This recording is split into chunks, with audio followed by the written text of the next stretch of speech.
Alhamdulillah wa kafa. Wassalatu wassalamu ala Muhammadin nabiyil mustafa wa ala alihi wa sahbihi wa man ittaba'al huda, amma ba'd. Yang terhormat Bapak Dr. Andes Haji Ahmad Dahlan Rais NU, Ketua Pimpinan Pusat Muhammadiyah.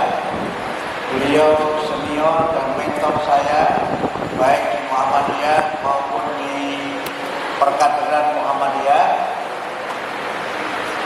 Mas Jamaluddin Ahmad, Ketua LPJR dan Pembinaan Masjid PP Muhammadiyah yang hadir lengkap, juga para pimpinan dari ranting-ranting hebat tingkat nasional yang hadir pada kesempatan ini. Bapak Ketua Pimpinan Sumatera Selatan yang sudah mendampingi saya setengah hari. Kemudian sahabat perjuangan saya, Mas Rudi. Alhamdulillah Mas Rudi sehat terus bersama-sama kita. Mas Rudi ini seangkatan dengan saya waktu saya Ketua Pimpinan Wilayah Pemuda Muhammadiyah Jawa Tengah, Mas Rudi Ketua Pimpinan Wilayah Pemuda Muhammadiyah Sumatera Selatan. Ibu-ibu Aisyah yang terus semangat luar biasa, dan singkatnya seluruh hadirin wal hadirat rahimahullah. Pertama-tama marilah kita bersyukur atas nikmat Allah yang terlimpahkan kepada kita, sehingga pada malam hari ini kita sekalian dapat bersama-sama bersilaturahim dalam acara sangat penting menandai perkembangan dan juga kreativitas cabang, ranting serta masjid Muhammadiyah di seluruh Indonesia. Saya mohon maaf kalau jadwalnya harus digeser, tidak sesuai dengan yang disampaikan oleh panitia, Mas Jamal dan kawan-kawan. Hari ini kunjungan saya yang pertama sebagai Menteri Pendidikan Dasar dan Menengah.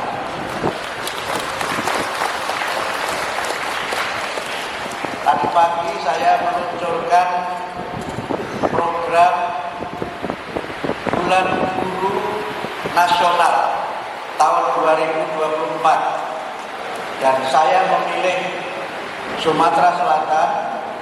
Pertama karena Sumatera Selatan dengan Kerajaan Sriwijaya adalah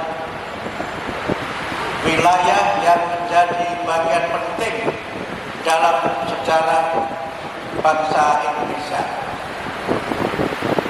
Saya tadi memulainya dengan kunjungan di TK, dilanjutkan dengan SD sebagai satu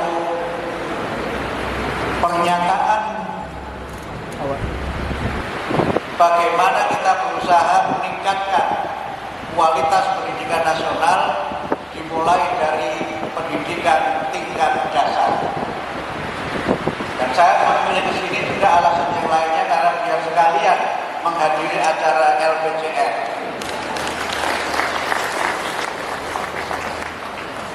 Karena itu terima kasih Mas Jamal atas undangannya, dan terima kasih seluruh panitia.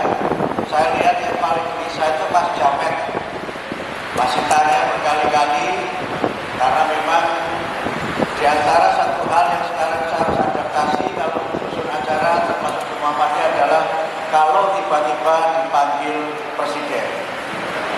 Ini yang agak berbeda dari yang sebelumnya.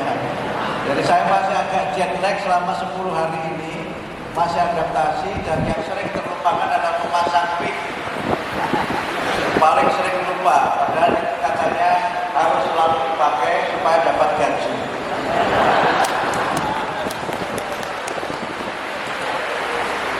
Saya merasa bersyukur dan berterima kasih kepada Bapak Ibu sekalian, wabil khusus senior saya Pak Haji Dahlan Rais yang selalu memberikan dukungan kepada saya. Dan saya tadi menyampaikan kepada beliau sekedar tahadus bin nikmah pada kabinet merah putih tadi malam dikumpulkan di PP Muhammadiyah itu, saya hitung menteri dan wakil menteri keseluruhan berjumlah 16 orang.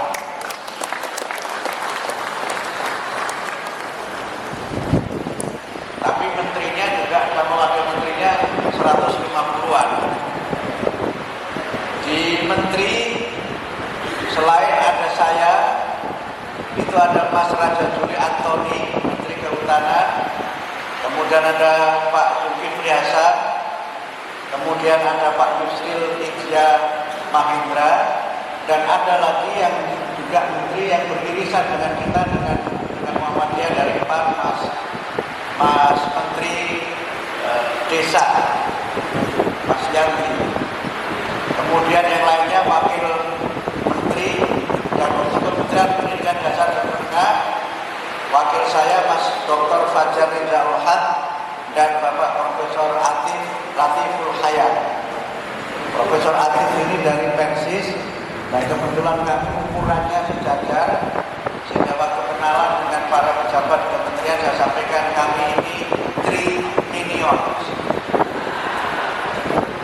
Tiga-tiganya ukurannya mini, sehingga kalau ukurannya mini maka saya bilang kepada teman-teman di kementerian tolong podium-podiumnya disesuaikan dengan tinggi badan kami.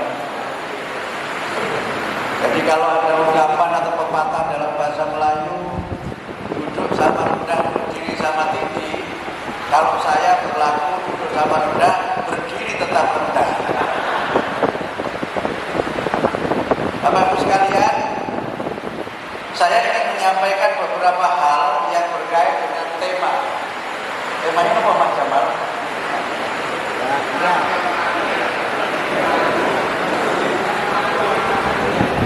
Cabang Ranting Tangguh, Masjid Makmur, Jamaah Tangguh. Cabang Ranting Unggul, Masjid Makmur, Jamaah Tangguh. Sebuah tema yang luar biasa hebat, dan ini ciri khasnya Mas Jamal, Pak Polisi yang pandai membuat gerakan-gerakan untuk menggerakkan cabang dan ranting. Saya sempat ikut mendampingi istri saya persiapan ikut lomba nyanyi. Cuma nggak tahu ranting saya menang apa enggak, saya nggak tahu. Sampai mendampingi, sampai melihat latihannya dengan semangat bagaimana ibu-ibu Asia itu karena ada lomba kemudian berlatih dan berkegiatan luar biasa. Kalau kita berbicara mengenai cabang dan ranting, sudah semua kita kenal bersama dan kita bagi bersama bahwa ranting itu adalah ujung tombak dan sekaligus juga fondasi dari gerakan dakwah Muhammadiyah. Ranting itu adalah basis yang menjadi denyut nadi gerakan persyarikatan Muhammadiyah. Dan dari ranting itu pula idealnya tumbuh berkembang cabang, daerah, wilayah. Dan oleh karena itu maka semangat kami di PP Muhammadiyah menghidupkan ranting adalah bagaimana kita meneguhkan kembali makna dan hakikat Muhammadiyah sebagai gerakan. Peneguhan kembali Muhammadiyah sebagai gerakan itu penting agar kita tetap memiliki dinamika yang tinggi dan memiliki semangat untuk mengembangkan berbagai macam kreativitas dan berbagai macam amal yang dirasakan langsung oleh seluruh masyarakat. Karena itu maka komitmen kita untuk menghidupkan ranting pada dasarnya adalah komitmen kita untuk membuat Muhammadiyah ini tetap senantiasa berkembang. Muhammadiyah ini bisa terus bergerak menuju cita-cita ideal yang termaktub dalam Muqaddimah Anggaran Dasar Muhammadiyah, yaitu mengantarkan warga Muhammadiyah ke depan pintu gerbang surga Jannatul Naim dan menjadikan Indonesia sebagai baldatun thayyibatun wa rabbun ghafur.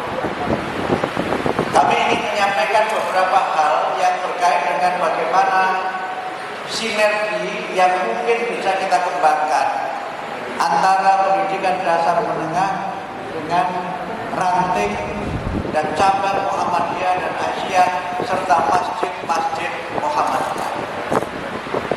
Satu hal yang menjadi bagian dari arah kebijakan Kementerian Pendidikan Dasar dan Menengah yang saya diberi amanah memimpin adalah pendidikan bermutu untuk semua. Dengan tagline ini kami berusaha untuk memenuhi amanat konstitusi yang menyebutkan setiap warga negara berhak mendapatkan pendidikan. Dan kami ingin menjawab juga tuntutan di dalam Undang-Undang Sisdiknas bahwa setiap warga negara berhak mendapatkan pendidikan yang bermutu. Dalam kaitan ini, kami ingin menegaskan 3 hal kaitan dengan bagaimana kita mencapai tujuan itu dengan memperkuat pendidikan formal, pendidikan non formal, dan pendidikan informal. 2 yang saya sebut terakhir ini perlu saya tegaskan karena selama kira-kira 5 tahun yang terakhir pendidikan non formal dan pendidikan informal itu seperti kurang mendapatkan perhatian yang sebagaimana mestinya. Oleh karena itu kita tidak mungkin bisa menuntaskan dan memenuhi tuntutan konstitusi itu kalau kita hanya mengandalkan pendidikan formal dan mengesampingkan arti pentingnya pendidikan non formal dan pendidikan informal. Kalau kita bicara pendidikan non formal dan informal, maka kita berbicara pendidikan yang berbasis masyarakat, pendidikan yang berbasis masjid, pendidikan yang berbasis kelompok-kelompok belajar yang sekarang ini menjadi bagian dari gerakan-gerakan yang diselenggarakan oleh Muhammadiyah dan juga ibu-ibu Aisyah. Kami berkomitmen untuk mulai mengembangkan dan memberikan pelayanan pendidikan wajib belajar 13 tahun yang dimulai dari pendidikan prasekolah, yaitu pendidikan taman kanak-kanak dan pendidikan di kelompok bermain serta tempat penitipan anak. Disinilah menurut saya sinergi antara kementerian dengan Muhammadiyah dan dengan Aisyah menjadi sangat penting untuk dapat kita lakukan bersama-sama dalam rangka mencerdaskan kehidupan bangsa. Ibu Aisyah memiliki 23.000 taman kanak-kanak Bustanul Atfal dan juga banyak sekali kelompok bermain dan tempat penitipan anak. Kemudian bapak-bapak juga memiliki berbagai macam kegiatan yang berbasis masyarakat. Mudah-mudahan ini bisa menjadi bagian dari upaya kita bersinergi mencerdaskan bangsa melalui kegiatan-kegiatan yang diselenggarakan oleh cabang dan ranting Muhammadiyah. Kami juga mulai menekankan pentingnya tempat ibadah karena di antara yang kami canangkan dan insya Allah juga akan kami mulai pada tahun ini Mas Jamal adalah distribusi buku-buku Kementerian Pendidikan Dasar dan Menengah melalui tempat ibadah, salah satunya melalui masjid-masjid yang dikelola oleh umat Islam. Kami ingin agar buku-buku itu dapat lebih banyak menjangkau masyarakat dan kita perluas fungsi masjid tidak hanya sebagai tempat di mana kita melaksanakan ibadah, tapi juga masjid sebagai tempat di mana kita memberikan layanan literasi bagi jamaah masjid. Insya Allah kami akan luncurkan itu di bulan Desember nanti dan ini juga merupakan arah baru dan hal baru yang baru dilaksanakan pada kepemimpinan periode sekarang ini. Kami ingin tentu saja bagaimana masjid yang makmur itu juga menjadi bagian dari kita memakmurkan masyarakat. Satu hal yang ingin kami kembangkan bersama-sama pada kesempatan ketika saya mengunjungi SMK Muhammadiyah 3 Palembang. Itu disebutnya SMA Metik ya Pak Ketua. SMA Metik dari singkatannya saya lupa. Salah satu SMK pusat keunggulan, dan kami menyampaikan bahwa dalam rangka pengembangan SMK ini kami ingin terjalin kerjasama yang lebih kuat dengan dunia usaha dan dunia industri. Tapi dunia usaha tidak kita pahami sebagai kantor-kantor dan perusahaan-perusahaan yang besar, tapi bisa bermitra dengan dunia usaha yang berbasis usaha kecil dan menengah. Kami tahu persis Ibu-Ibu Aisyah memiliki Bu Eka, saudara-saudara NA memiliki Bu Ana, bapak-bapak juga memiliki banyak sekali UMKM. Mudah-mudahan sinergi ini juga dapat kita lakukan bersama-sama, karena tanpa dukungan masyarakat, negara tidak banyak berbuat. Karena itu, ketika kemarin kami bertemu dengan beberapa organisasi masyarakat, saya ditanya bagaimana Kementerian memandang lembaga pendidikan secara masyarakat, apakah sebagai kompetitor atau sebagai mitra. Dengan tegas saya jawab, lembaga pendidikan secara masyarakat adalah mitra kami di dalam mencerdaskan kehidupan bangsa. Dan oleh karena itu, maka berbagai kebijakan yang tidak pro kepada lembaga pendidikan swasta akan kita evaluasi dan kita buat kebijakan baru yang lebih pro kepada pendidikan swasta. Mohon maaf, ini agak banyak muatan kampanye kementeriannya, tapi saya ingin mengatakan bahwa tanpa dukungan Muhammadiyah, tanpa dukungan masyarakat, banyak hal yang dicita-citakan para pendiri bangsa tidak akan terwujud. Dan para pendiri bangsa itu, kalau kita sebut nama-namanya, sering setiap 10 November nanti sebentar lagi juga akan keluar nama-nama pahlawan nasional yang berjuang untuk kemerdekaan Indonesia dan mempertahankan kedaulatan Indonesia adalah para tokoh yang berasal dari pimpinan dan kader Persyarikatan Muhammadiyah dan Nasional. Karena itulah maka kami sangat berharap agar upaya kita untuk mewujudkan cabang dan ranting yang kuat itu sekali lagi dapat bersinergi dengan berbagai program yang kami selenggarakan. Termasuk satu yang ingin kami tekankan lagi adalah membangun komunikasi yang lebih baik antara sekolah dengan komunitas. Kita tahu di antara tantangan yang kita hadapi sekarang ini adalah banyaknya kenakalan dan banyaknya anak-anak muda yang secara akhlak itu semakin jauh dari akhlak berkarimah. Salah satu hal yang kami lihat mengapa ini terjadi adalah kurangnya komunikasi, kurangnya sinergi antara sekolah dengan komunitas. Karena itu ketika kita berbicara masjid, maka kami ingin mengembalikan dan mendorong Pak Jamal bagaimana masjid ini menjadi tempat berkumpulnya anak-anak muda, menjadi tempat berkumpulnya generasi bangsa yang mereka tidak hanya datang untuk beribadah, tapi datang untuk mengembangkan potensi-potensi kepemimpinan mereka, potensi di mana mereka adalah harapan kita di masa depan. Saya ingat ketika Pak Kunto Wijoyo menulis buku Muslim Tanpa Masjid. Ini salah satu buku yang paling sering saya baca, sampai sampulnya itu bahasa Jawanya agak lecek. Lecek itu bahasa Indonesianya apa ya? Lusuh, agak lusuh karena seringnya saya baca.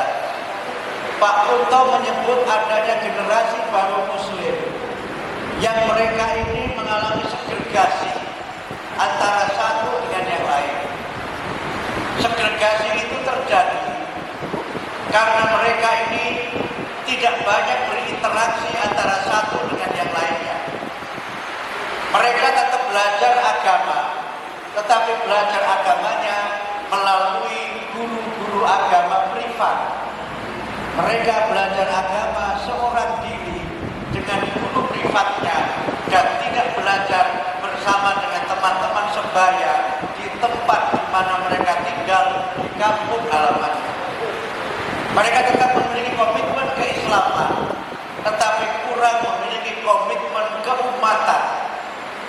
Dan salah satunya karena generasi muda ini memang tidak bisa atau mulai agak terjauhkan dari masjid sebagai tempat di mana mereka tumbuh bersama-sama, menempa diri, menempa kepribadian, dan kemudian membangun semangat keumatan.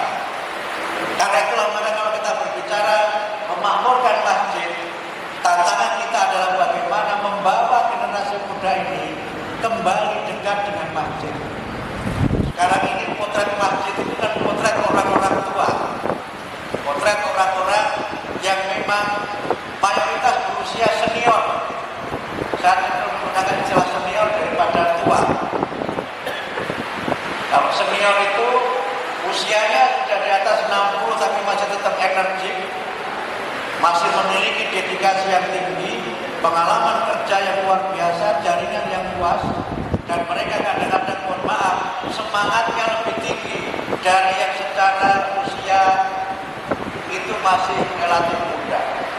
Karena itu maka bagaimana kita mendorong anak-anak muda ini untuk lebih dekat kembali dengan masjid sebagai bagian dari upaya kita memakmurkan masjid. Banyak penelitian yang menyebutkan generasi milenial itu cenderung memiliki keberagamaan yang sangat longgar.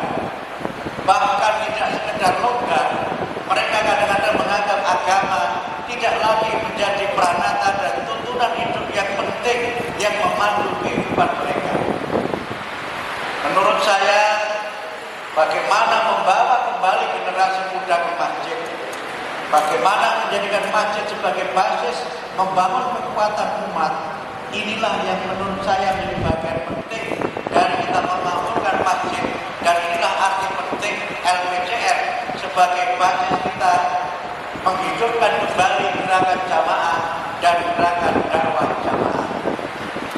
Bapak-bapak yang menghormati, banyak hal yang memang menjadi agenda besar kita, terutama ketika dikaitkan dengan bagaimana menjadikan masjid juga sebagai agent untuk kita memakmurkan masyarakat. Kalau nggak salah, Mas Jamal pernah dulu ada slogan masjidnya makmur dan memakmurkan. Karena itu ketika kita memaknai surat At-Taubah, innama ya'muru masajidallah man amana billahi wal yaumil akhir. Saya memaknai memakmurkan itu ukurannya ada 3. Yang pertama, masjid itu memiliki banyak kegiatan. Makmur secara bahasa artinya ramai. Makmur secara bahasa itu artinya bergairah. Dan keramaian itu menunjukkan banyaknya orang yang berkunjung ke masjid. Kemarin saya ketemu dengan tokoh kita dari Kalimantan Selatan, Takmir Masjid Al-Jihad, yang beliau menyampaikan dalam 1 tahun ditargetkan jamaahnya itu 3 juta. 3 juta jamaah yang menunaikan ibadah di Masjid Al-Jihad itu. Ini saya kira sebuah capaian yang luar biasa. Dan kalau sudah banyak orang yang datang, maka tentu semangat dan gairah kita untuk masjid juga semakin kuat. Yang kedua, makmur juga ditandai dengan bagaimana tingkat kesejahteraan jamaah. Saya baru sadar, Pak Jamal, baru sadar ketika masjid-masjid itu mulai mengalami kesulitan terkait dengan tempat parkir mobil. Ini dulu tidak pernah kita bayangkan terjadi. Karena mohon maaf, sebagian besar jamaah itu kira-kira datang ke masjid masyiyah berjalan kaki. Tapi sekarang mulai banyak yang datang dengan mobil.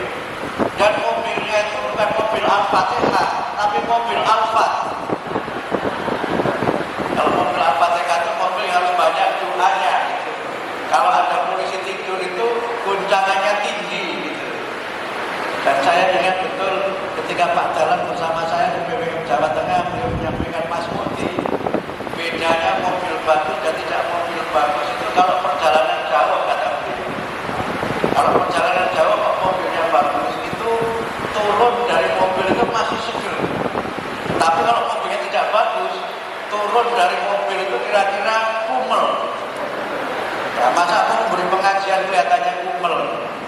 Kawan saya ada yang balik terkenal itu kalau diundang pengajian itu, dia pilih naik taksi daripada bawa mobil. Apa tidak ada cara lain yang lebih berkemajuan daripada harus menyebut semuanya satu persatu? Mungkin semua sudah langsung pakai screen, pakai layar begitu. Hari ini khotibnya siapa, kemudian muadzzinnya siapa, imamnya siapa, kalau perlu tema khutbahnya apa, kota amal juga disebut. Kadang-kadang kalau kota amal itu Pak Jalan cepat di PP Muhammadiyah Jakarta itu waktu harus karpetnya diangkat, kemudian kota amalnya nggak ada karetnya itu, bunyinya keras gitu, bunyinya keras, kotak. Waduh, masjid PP kok kota amalnya kok kotak-kotak, apa tidak bisa pakai kiris gitu loh, pakai kiris yang lebih canggih sehingga nyumbangnya itu menjadi lebih berkemajuan. Nah, kadang-kadang kalau pakai kotak itu takmirnya juga sebagian ketika buka kotak itu ada yang sedih, ada yang biasa saja. Kalau buka kotak, kemudian yang banyak dibuka itu adalah Soekarno-Hatta, maka senyumnya Soekarno-Hatta mengikuti senyumnya takmir masjid. Tetapi kalau yang dibuka itu Patipura, kira-kira apa Pak yang terjadi itu? Tapi kalau pakai keris, itu kan berkemajuan.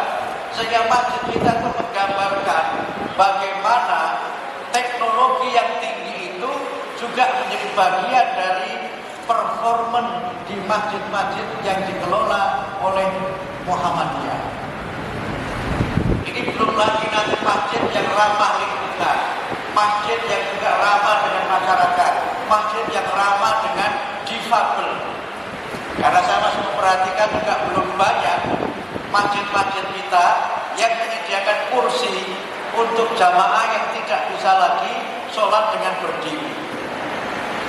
Saya baru menemukan satu saja Mas Jamal, ada masjid di daerah Bekasi yang disediakan kacamata baca untuk jamaah.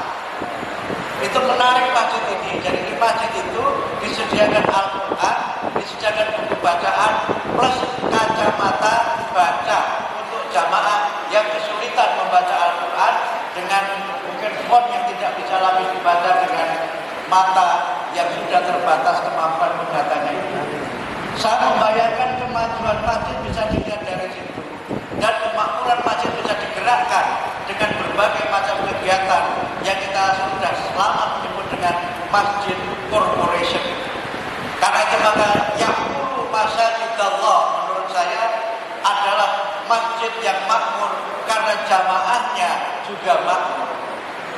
Kemudian yang ketiga, kalau kita membaca penegasan ayat itu, innama ya'muru masajidallah man amana billah wal yaumil akhir, menjadi sebuah penegasan bahwa orang-orang yang beriman itu adalah mereka yang memiliki panggilan spiritual untuk memakmurkan masjid. Kalau kita baca ayat sebelumnya, kita membaca penegasan, tidak mungkin orang-orang kafir itu memakmurkan masjid, karena mereka mengatakan syahidina ala kufri, mereka deklarasi bahwa mereka adalah orang-orang kafir. Karena itu maka bagaimana masjid ini menjadi masjid yang mempersatukan kita, bukan masjid yang memecah belah kita. Kita baca dalam sejarah ada masjid Diron, masjid yang memang rencana dan cita-cita pembangunannya dibuat untuk melemahkan umat, dibuat untuk memecah belah umat.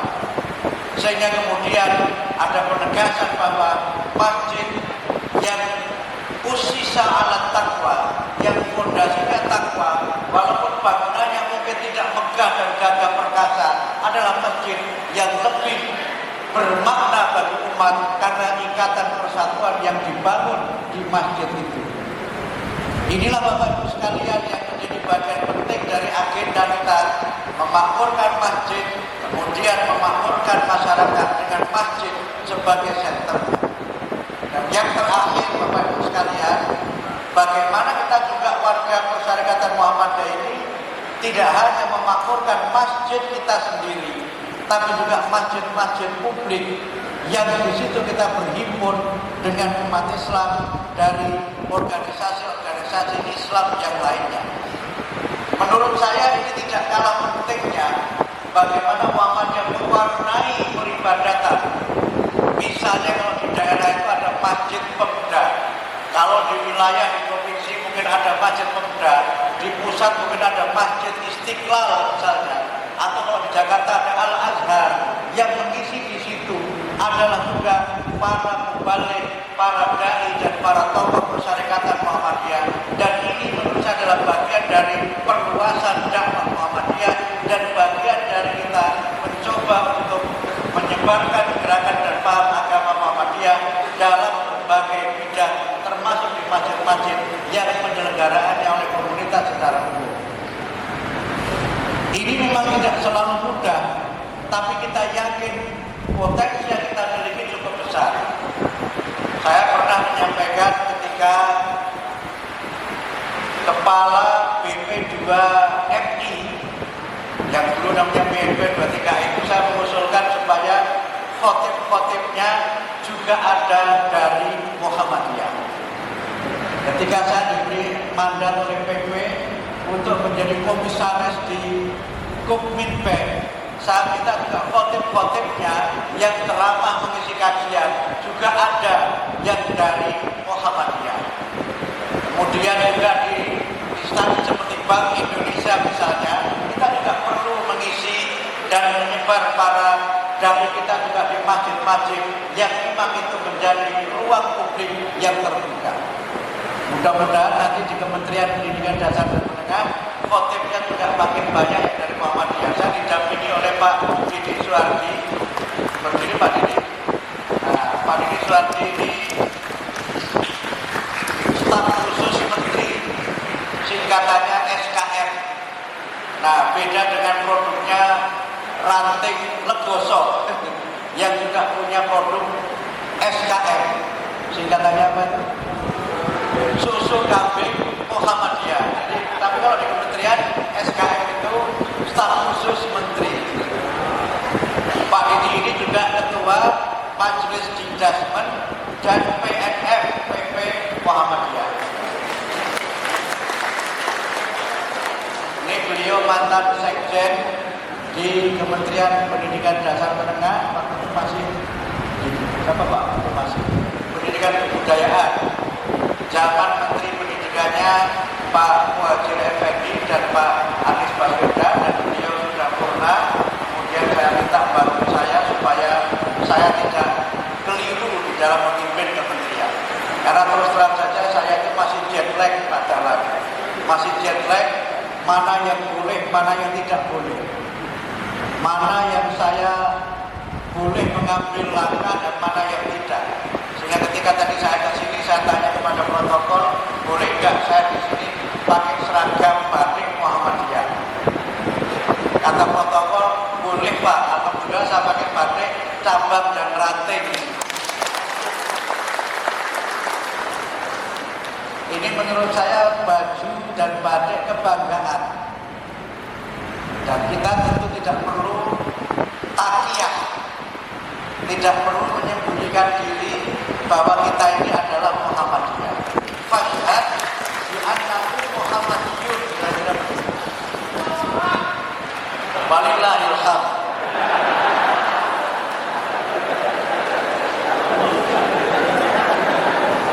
Sehingga mungkin ada teman-teman protokol di sini yang mendampingi saya. Sekarang katanya suasana di kementerian sudah agak beda. Pak Menterinya sudah jamaah di masjid.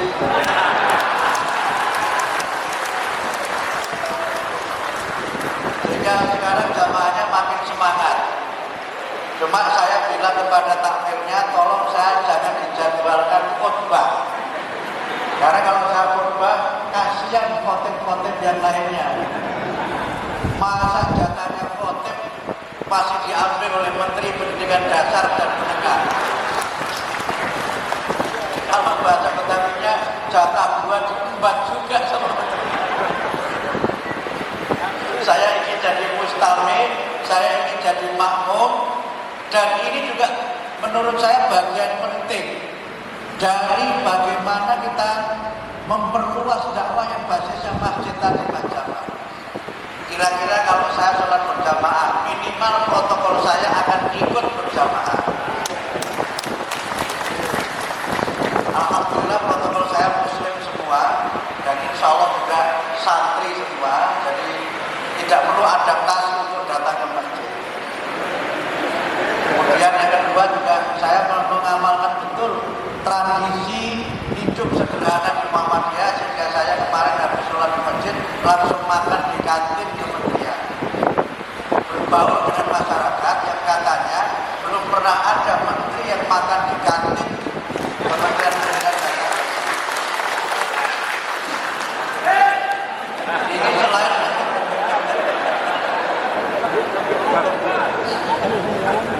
ini selain kita juga memberi contoh bagaimana tetap merakyat, juga untuk menghemat anggaran negara. Kami diajari di Muhammadiyah itu orang boleh elit, tapi tidak boleh elitis. Itu ajaran yang menjadi prinsip penting kepribadian para tokoh Muhammadiyah, dan itu yang berusaha saya bawa selama 10 hari saya jadi. Karena itu siapa saja boleh masuk ke kantor saya bisa menyapa siapa saja. Bahkan saya berikan protokol jangan terlalu ketat mengawal saya, karena mesti akan banyak yang minta foto bareng dengan saya.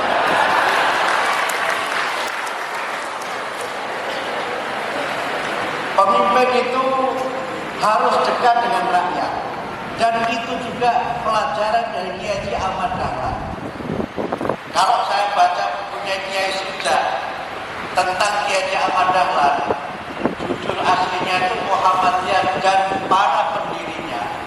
Kemudian kita tulis ulang dengan judul baru Islam Berkemajuan, kisah-kisah Kiai Ahmad Dahlan Muhammadiyah masa awal itu.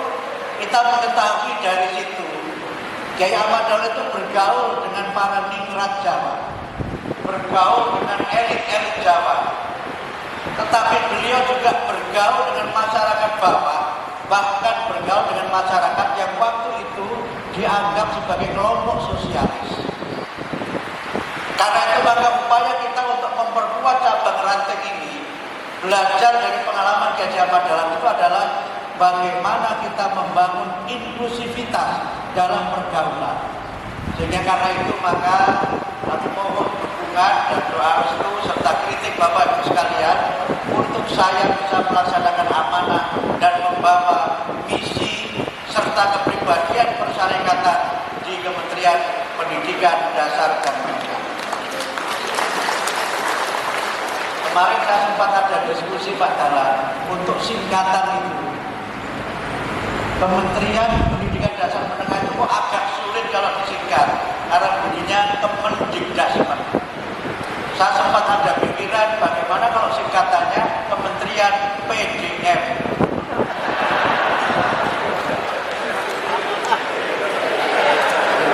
Kira-kira gimana ya? Kementerian PDM itu singkatannya Kementerian Pendidikan Dasar dan Menengah, singkatannya PDM. Kalau ini disetujui, maka nanti saya akan instruksikan supaya singkatannya Kementerian PDM dan Kemendikdasmen.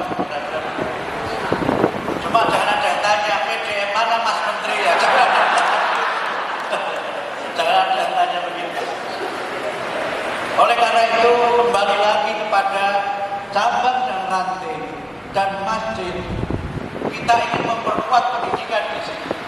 Ibu-ibu, kami nanti dengan pendidikan informal akan mengajak ibu-ibu bagaimana parenting itu juga bisa kita kembangkan, bagaimana kelompok bermain juga bisa kita kembangkan, dan termasuk penitipan anak dan kegiatan-kegiatan lain yang berbasis masyarakat. Mudah-mudahan tema besar kita untuk menjadikan ranting ini terus berkembang dan jamaah masih tetap makmur menjadi bagian dari ikhtiar kita untuk membangun generasi Indonesia yang hebat, generasi Indonesia yang kuat. Saya kira demikian dapat kami sampaikan. Dan saya ingin mengucapkan terima kasih kepada Mas Jamal sekali lagi dan LPCR pembinaan masjid yang memberi saya kesempatan untuk hadir di sini. Dan juga mudah-mudahan setelah ini Mas Jamal kita bisa bertemu kembali untuk menjajaki bagian-bagian mana yang bisa kita sinergikan antara Kementerian Pendidikan dan Cabang Menengah dengan Lembaga Pengembangan Cabang Ranting dan juga Insya Allah ada APBN-nya, dan kalau ada APBN-nya Insya Allah bisa mengurangi beban ranting sebagai ujung tombak dan ujung tombol. Insya Allah halalan thayyiban, Insya Allah halalan thayyiban, bahkan mungkin halalan thayyiban mubarakan. Saya kira demikian dapat kami sampaikan. Mohon maaf apabila ada kekurangan, kekhilafan dan tutur kata yang tidak berkenan. Ini saya ulangi dengan penutup alam Muhammadiyah yang tadi ada yang komentar saya Mas Jamal.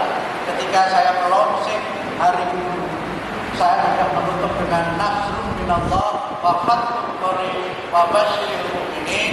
Wassalamualaikum warahmatullahi wabarakatuh.